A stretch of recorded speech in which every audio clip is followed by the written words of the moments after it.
All right, I think we're all set. We are testing a new video recording software today and a new video call software. I tried Skype, but the problem is that, Caitlin's video, which, by the way, everybody, this is Caitlin. Say hi. She's really cool. Ooh, hi, Caitlin. I tried doing Skype, but the problem is that Caitlin's video is, like, ginormous, and then mine's, like, this big. So, if any of you know how to adjust the size of your video on Skype, it'd be awesome. Please let me know in the comments. I did look up, like, tutorials online, and they said to just drag the corner, but that doesn't do anything. It just moves the video around the square, and either that, if you click on it, it just makes it smaller, so that was not helpful. So any tips would be great, or other video recording software that you guys like to use. We did chance it on Omegle, which that wasn't the best either, but, that's to be expected because Omegle's kind of crappy. So right now we're using some sort of WebEx video conferencing thing, and apparently it's doing something really weird to Caitlin's face. I'm sorry. It just, like, made this really weird discoloration. So,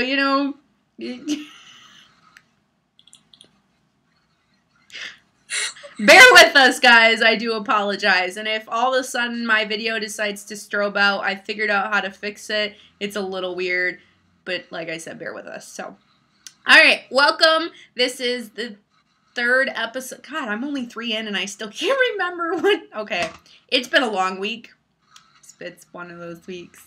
This is the third episode in the Untitled series, and we are going to be talking about writing partners, and drum roll. That was a really crappy. There. Fan fiction. And before you go all judgmental, believe me, I will come down on your butt if you judge people who write fan fiction. So I'll kick your butt personally. To preface this, Caitlin and I met 2 years ago. We just figured out, holy crap, on Omegle, which is a rather interesting website. There's more misses than there are hits.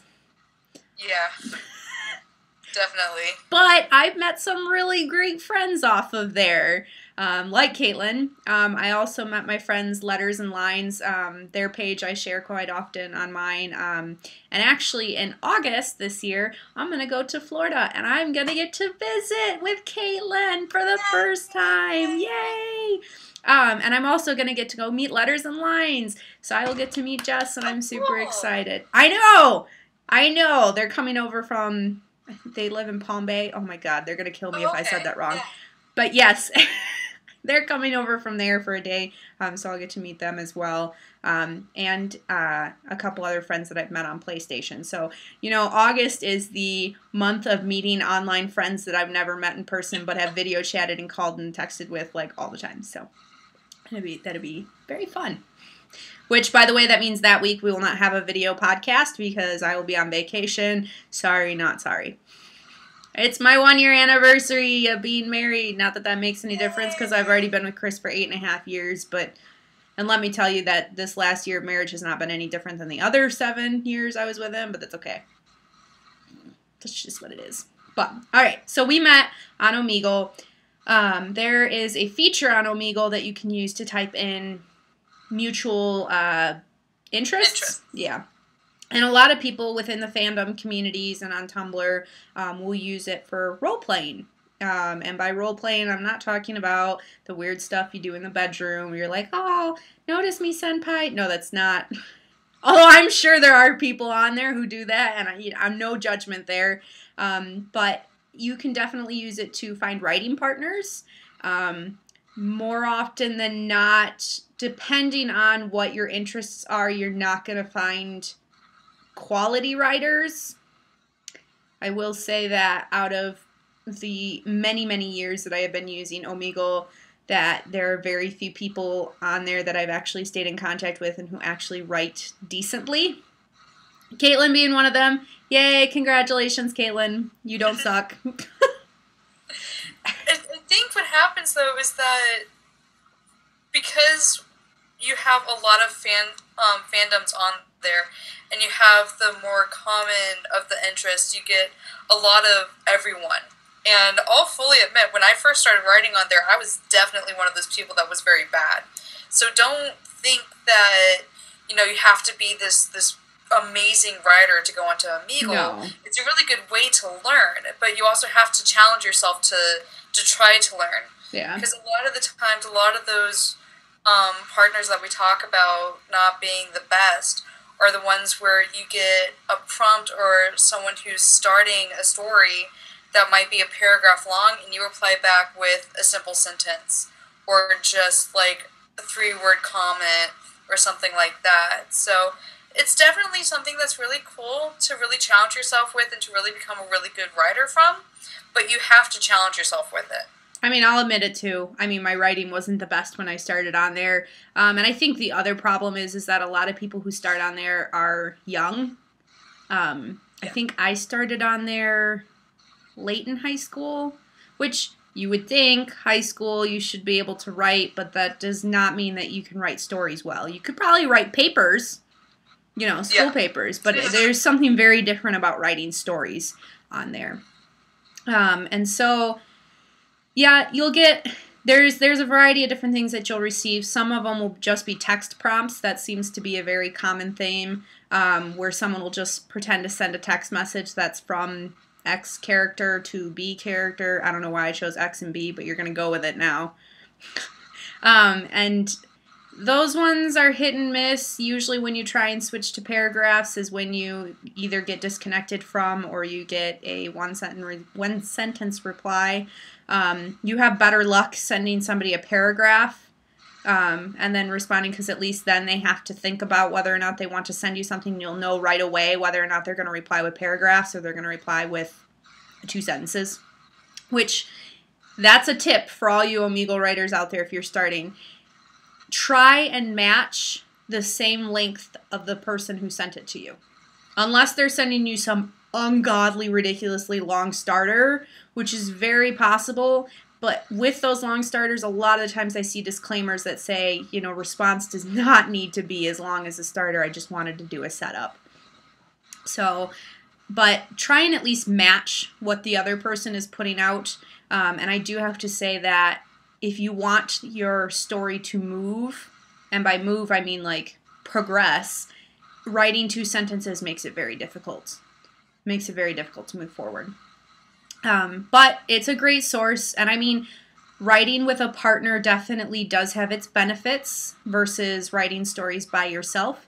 It gives you a more spontaneous or realistic reaction to how characters would react.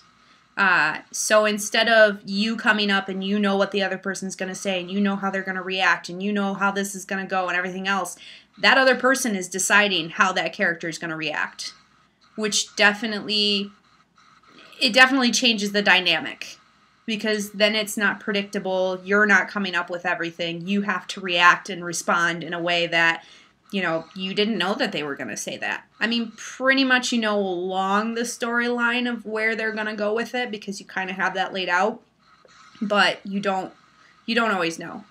And I know that you did, I think it was your last week's topic was writer's block, and I can help with that as well. It really can, because, like, you might have a storyline set up only so far, and then your writing buddy may take it a completely different direction. They may have a completely different idea and throw in a swerve ball and just kind of, like, you know, a completely new plot line that you never thought about. Oh, yeah. And that can really help you kind of keep on your toes as well. Well, and Caitlin and I have written a story, actually multiple stories. We wrote one story together, specifically a longer one. Ended up being somewhere around 750 pages typed up. It took us... Really long. Yeah. I mean, we had started out, we were so naive. We were like, it's only going to be like 20 chapters. That's fine. No, I think it was like 56 or something ridiculous in the end. And each chapter was like 14 pages typed up. And we're not talking about like little book-size pages. We're talking like 8.5 by 11 size pages. Yeah, like Word, like Word document. On Word. Yep. It was so big we actually had to fill 2 Google Docs because we couldn't fix. Who knew it maxes out? Who knew it maxed out? And, you know, to start that out, I mean, it was great. We kind of figured each other out, how we were working through that. But the biggest thing that was kind of a push or a motivator or helpful in this story was that we could bounce ideas off of each other. So we could just take a pause and say, hey, look, I'm stuck. I'm not sure where to go with this. I'm not sure what ideas do we want to do or anything else like that. So that really helped, is having that partner there who knows the story as well as you do, who can then suggest ideas and be like, well, how about we go this way? And there was sometimes where we'd suggest it and the other person would be like, no, you're on crack. And then you can revise and kind of go back and fix something else. But that's definitely a good point there, Caitlin. Yeah, it definitely helps with writer's block. And they can push you in different ways and push the story in ways that you wouldn't think. And that's really nice when you find a considerate partner too online who will ask you, because most times if you're the one starting it and putting a story out there, they know that that's your baby, so to say. That's your idea, that's your thing that you want to explore. So a lot of people will be considerate of it, and if they have some idea, will kind of not contact you. What they do is they put it in parentheses. So you type your normal story, but then in parentheses, if you want to speak outside of the actual story, you'll put it in parentheses and make a comment. And they'll say something like, hey, I got this idea. Do you mind if I go with it? Because a lot of people understand that just taking a story off in a random direction that the author wasn't really thinking about, just it doesn't jive well sometimes with people. So that's really It's nice. also good for if you have an idea, but you guys talking about moving the story forward, you have an idea, but it doesn't make any sense in the story for it to happen, 5 minutes later, so you do a time hop. Yep. Where you then say it's like a couple of weeks later, a couple of months later, whatever you need it to be. Yeah, I did that today. To keep it reasonable. Yeah. I did that today with one of my partners. We were getting to a point and we were kind of at a stalemate. I mean, we could take it slow and keep doing just a couple what we call filler days, where nothing really happens to advance the plot. It's just kind of filler. And I was just like, hey, do you mind if I do a time hop? So even though it's my story that I sent to this person and we're going on it, I still asked, do you mind if we do a time hop? It's just kind of a courtesy thing when you're working with somebody else, because there may be something that maybe they decided they wanted to do, and you kind of want to, if you want to keep a good writing partner, you have to be a good writing partner. You can't just... You have to communicate. Yeah, communication is key. But fan fiction, well, actually, okay, before we get back to that, another good key for writing stories, and Caitlin and I don't want to say we're experts, but we're very well versed in this, is one, doing your research. So depending on the type of story you're writing, so her and I wrote a story, and it started back in Roman times and progresses all the way through to modern day. The characters are immortal, I'm not going to get too far into it. But we had to make sure, if we're writing our character is living in Rome, what year did the Pantheon get built? What year was Pompeii destroyed? What year was London founded? Because then they moved. What year was the Venetian Carnival? Because that was part of it. We wanted to make sure that all of that worked out. Another thing that you never would have thought you'd had to look at, when did they have indoor plumbing? When, were they using... candles still, or did they have other type of lighting? Would they have worn underwear?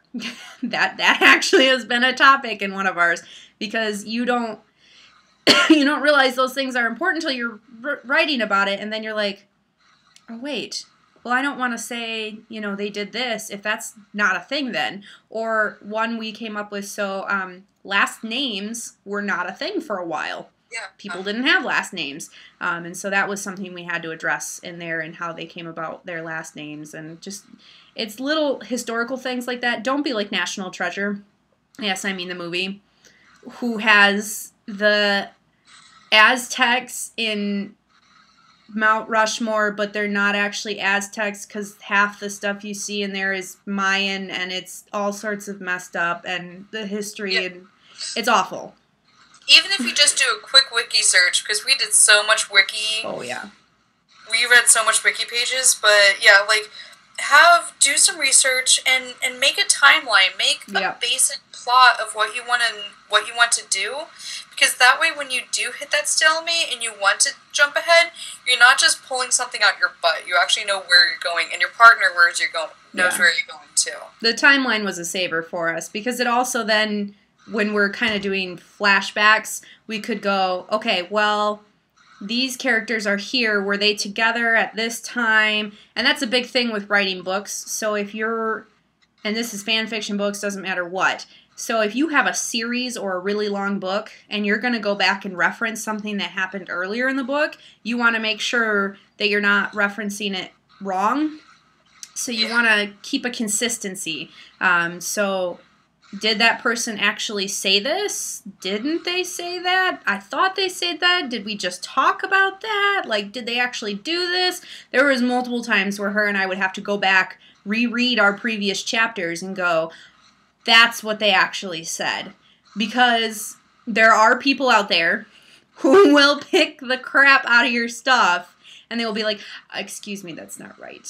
And they will know your stuff better than you. And I don't know why, but they just do. And it happens in every fandom. I mean, there's the perfect example of, I think it's the red shirt guy or whatever, who went to a con and he, like, schooled the Diablo people because he, like, said some weird little fact or thing that he knew, and it was, like, completely a plot hole in their whole... It was ridiculous. And the producers of Diablo was like, I don't know. And they realized that fan just upstaged them because they knew their stuff better than the actual creator of Diablo. So I'm not saying that everyone's going to get popular writing fan fiction, but there are people out there who will pick your stuff apart and they will know your lore and they will know your storyline and everything else better than you.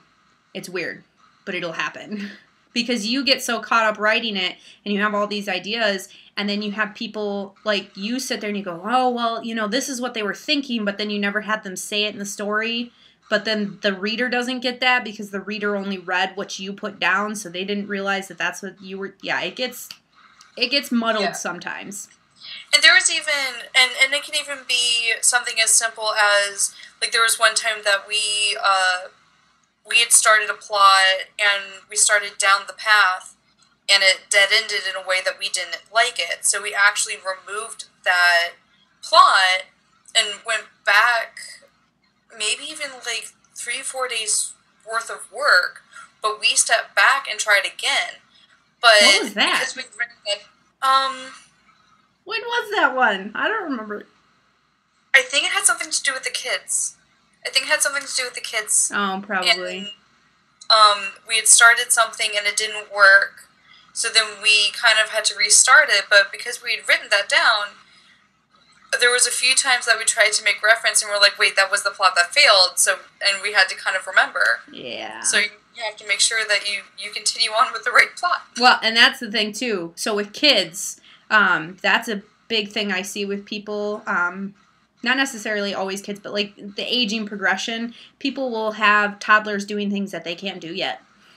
Or they will have them saying things that they shouldn't be able to speak like that. Or like they have teens acting like not teens or complete adults. Or like when you're writing age groups, it gets difficult if it's not the same age group as you.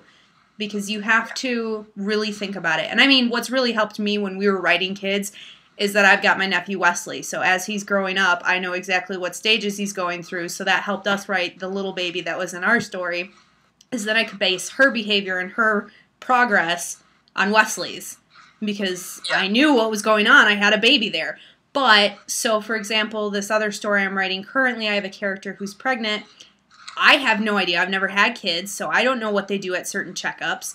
And it's doing a weird thing to your face again. Sorry for the camera quality. We'll figure something out. Leave it in the comments if you know something better. But whatever. Deal with it for now. Anyway, so I had to look up online. What kind of checkups are there? What does the baby look at this many weeks? What do you do at this many weeks? When do you find out the gender of the baby? When do you, like, all sorts of research. And this could be for any topic that you do. But let me just say there is nothing more frustrating and I don't know if I can speak for a lot of people, but I know a lot of people who get irritated by this. There's nothing more frustrating than watching a movie or reading a book that's historically inaccurate and like severely historically inaccurate. Yeah, like really bad historically inaccurate, like just blatantly awful.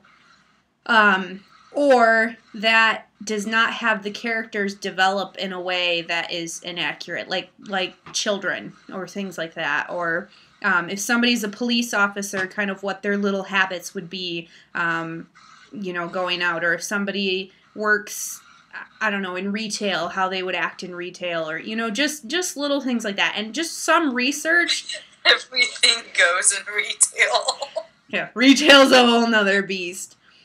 I mean, I work in retail, I know. Yeah. But, it's just certain things that if you don't know, reach out to somebody who does. Do your research on the internet, all sorts of different things, and write it all down and figure it out and keep that in a separate document, because it will help you make a better story. It'll also help you develop your plot a lot better. It'll make it for a better read because it'll flow so much better. It's just definitely a big tip for writing. That'll definitely help you in the long run. And there's another little tip I was going to give, and now I can't freaking remember what it was. I literally had it in my head like 2 seconds ago. This is why you write stuff down, people. Also, even, look at a map, because I've been really lucky to be able to travel, and it can be really funny when you're watching a show or when you're reading a story and they reference a landmark and you're like, I know where that is. And then they reference another landmark and you're like, that's on the opposite side of town from where they're talking about. That has nothing to do with each other. Yeah. So look at it, even referencing a map, like figuring out, it's like, is this within walking distance or driving distance, or are we looking at two opposite sides of the state or the country? Because that can get weird sometimes. Well, I'm going to hopefully remember, so maybe if I, have a weird moment where I'm just like, and then make you stop, we'll figure that out. But, so fan fiction, we'll start there. There is a lot of, I don't want to say controversy, but there's, when you say the word fan fiction to somebody who does not read fan fiction or write fan fiction, there's a lot of negative stigma to it, that people think it's just crazed teenage girls writing sex novels, which is definitely, I mean, I'm not gonna lie, there's definitely a lot of those out there, but that's not usually the majority of the case. I've read some fan fiction that is absolutely beautiful pieces of work that are far better than some of the actual published novels that I have read. And I don't want to say this because this is not a good example, but I'm saying this because this is a work of fan fiction that's well known. And you may not know this, but 50 Shades of Grey is a fan fiction. It was not an original story per se. I say that with a little bit of grain of salt, because obviously it's an original story, but it was a fan fiction based on Twilight. I mean, I even noticed it when I first read the first book, that it was a lot like Twilight. And the only difference is, instead of him being a vampire, he's into BDSM. Though in that book, it's not really BDSM. Don't get me started on that topic. That book is awful. The movies are awful. It promotes rape culture, but we won't get me started on that one. But that is a major work of fan fiction, and somehow it managed to get published, and it sold. But people love it everywhere. So fan fiction is not always, oh, Harry Potter and Jenny, screwed on the tape, ridiculous, stupid stuff. Although, maybe I'm of the unpopular opinion, but I feel like the cursed child for Harry Potter was a total fan fiction writing, but... Oh, no, it straight up was. It 100% was, yeah. Yeah. But it wasn't written by J.K. Rowling. It only had her permission. Yeah. So it was very much a fan fiction. Oh, yeah. It was a fan fiction of what's going on afterwards. And you'll see fan fictions that will follow side by side with, a major book or a major show or anything like that. And they're doing what's going on behind the scenes. Yeah. Even shows that are on right now. It's like, if you think about Agents of S.H.I.E.L.D., that's running Marvel. with Marvel, with the Marvel Cinematic Universe, and that's kind of what's going on behind the scenes. Yeah, and it's not fan fiction, but that's kind of, you get the point by behind the scenes. But there's two types of fan fictions. There's ones that take the canon universe. So canon means something that is true, has actually happened, is written in the book, or is in the TV show. So that it's the original source material. So there's ones that exist within that canon universe, but then kind of like diverge and do their own plot, or do the backgrounds or anything else. And then there's ones that are called alternative universes, AUs, and those are ones where people take the characters from those shows or books, and they will then write them, say, in university, or if they want to go supernatural. I've seen vampire fics, I've seen werewolf fics, I've seen Selkies, which I didn't know about until I was on Omegle. It's apparently people who are turned into seals and can take off skin. I don't know, it's weird. Oh, it's mythology. Yeah. So those are ones. Ours was a AU because it was definitely a, I don't want to call it a sci-fi. It was more like a fantasy, right? Yeah. It was a fantasy take on one, because obviously immortal people don't exist. Well, I mean, maybe they do. No one knows. But so there's different AUs that you can do, and some of the most well-known, there's two of them, two fics that we were talking about earlier that are very, very well-known within the fandom community. And by fandom community, I typically mean Tumblr, because almost every fandom is on Tumblr. But the two that we're talking about, one is called Twist and Shout. Oh my god, just talking about it is painful. It's amazing. It's a beautiful supernatural fic. Yeah. It's unbelievably well written. It's really hard-hitting, and it just rips your heart out and bashes it to pieces. Dude, I cried. It makes you cry. I cried so hard. Cry. You can't read it in public. You cry. Yeah. But that one is an AU. So it's one, if you've ever seen Supernatural, or if you haven't, one of the main characters' name is Dean Winchester. He's one of the Winchester brothers in Supernatural. And then there's Castiel, who is an angel of the Lord who joins them in season 4. And so shows, if you are part of the LGBTQ community, or if you're not, you may have heard, there's a thing called queer baiting, where TV shows will use, I don't want to, they'll hint towards it, but they never make it happen. But they'll never make it. And I don't mean like we're reading far into it. I mean like these two sit there and stare at each other within inches of each other's faces, or everyone's talking about how they love each other, or how they would die for, like, far beyond just friendly love. Like, there's a lot of hints to it. Or even Sherlock went so far as to, everyone sat there and it's like, oh, you guys are such a cute couple. And then John Watson would sit there and be like, I'm not gay. And it's like, okay. You know, like, they can sometimes, like, really blatantly state that, you know, those two characters have that kind of a relationship. And, you know, a lot of the actors will even say it, too. They're like, oh, yeah, like... that's how we play them. That's, you know, we play them as they're in love. Yep. So. Or, like, in Merlin, if you ask Bradley... Nah, I can't think of his name. The guy who plays Arthur and the guy who plays Merlin. I know it's Colin Morgan, but I can't remember what Bradley's last name is. But Bradley and Colin, if you ask them, they will say that those two had a bigger romance than King Arthur and Guinevere. So, I mean, a lot of actors will even say it. I know in Star Wars there was a big push with Poe Dameron and Finn. And if you ask Oscar Isaac and John Boyega, both of them will say that those two love each other and are in love with each other. And even Oscar Isaac has been like, oh, damn, I'm open to, like, having Poe be all over Finn. Like, I mean, that's a thing.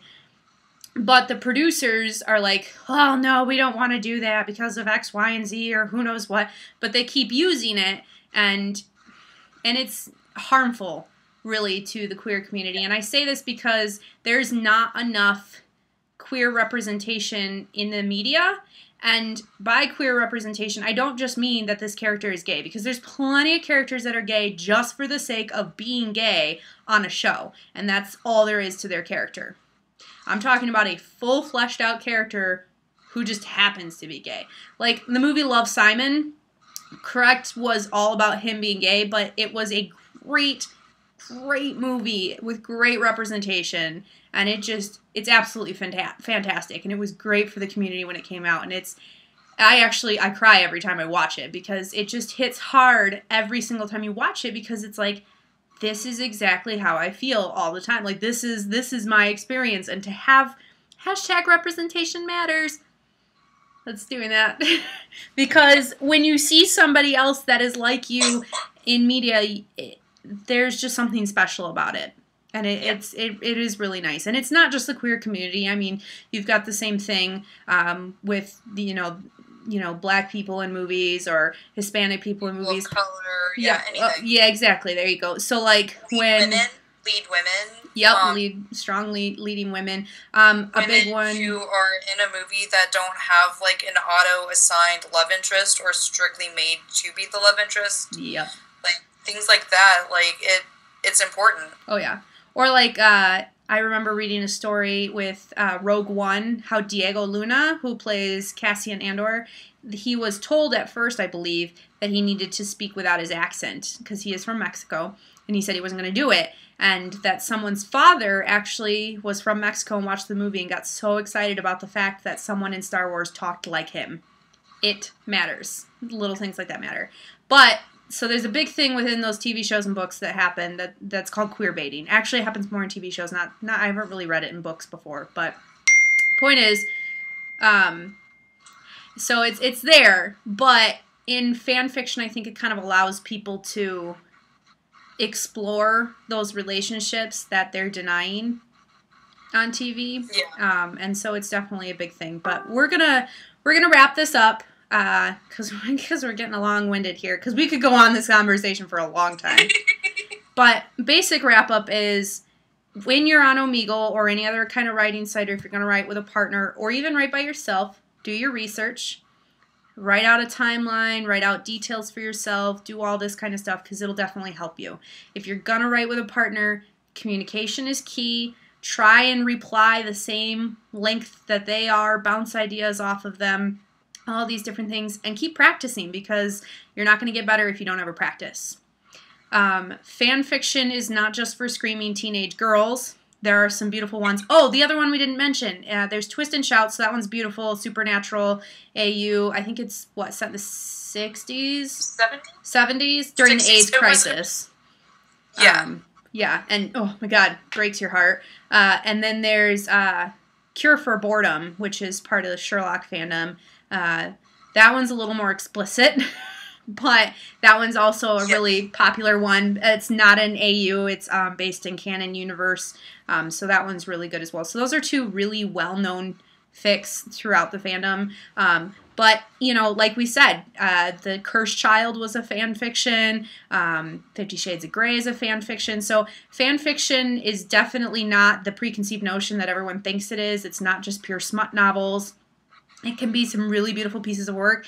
And like I said, some of these people treat these characters and write these characters far better than I've ever seen the original producers write them. So, don't be judgmental to fan fiction writers. Don't be judgmental to people who read fan fiction, because it's more than what you think it is. And there are some beautiful writers out there. And if they start out writing fan fiction and go to making their own novel, more power to them. But I find that I actually enjoy reading fan fiction sometimes far more than I do regular books, because there's not a lot of original ideas out there anymore. But, I mean, I don't mean to hate, but let's be honest here, 50 Shades of Grey was written like crap. So if someone who can write like crap can get published, there's a lot of people who do, but there are fan fiction writers who can write the most beautiful pieces of literature out there, and they're just absolutely stunning. So don't judge, don't hate, go out, read it. It's great. AO3 is a great place to read some of them. I know there's fanfiction.net. I haven't really ever used that one. I definitely like AO3 better. That one existed before AO3 came around. Once AO3 came around, it kind of shifted over. Yeah. A lot of like younger writers will start on fan fiction, and then they'll switch over to AO3 as they start getting better. Yeah, but AO3 is definitely, I mean, they've got some amazing ones on there. They've got some weird ones, I've definitely ran into some weird ones, but you're going to get that anyway. So, but thank you, Caitlin, for being on my show. Thanks for discussing writing prompts, writing with partners. Thank you for being an amazing partner for the past 2 years. Can't wait to see you in August. Thanks to lots of other people like Letters and Lines. They definitely helped me become a better writer as well. Probably would not be as good of a writer with you, Caitlin, if it was not for them. So shout out to Jess. I love you. And, you know, just go out there. If you really love to write, just keep writing. Write all the time. Write bunches of different stories. Look up prompts online, all sorts of different things. And Omegle is a great place to just explore and do those kinds of things without having to take anything seriously. I mean, if you want to take things seriously, you can, but you don't have to. So that is our show, and that is about writing fan fiction and little touches on queer baiting. I'm sure we could go far more into detail. If you guys know any video software, chatting software, that's what I'm talking about, that is better, or how to expand your video in Skype, please let me know in the comments, because this is not going to be the first time that I do a video with someone who is not in the state. So we will see you all next week for Untitled Episode 4. Bye! I don't know how to close the video. This is what you get, guys. There we go.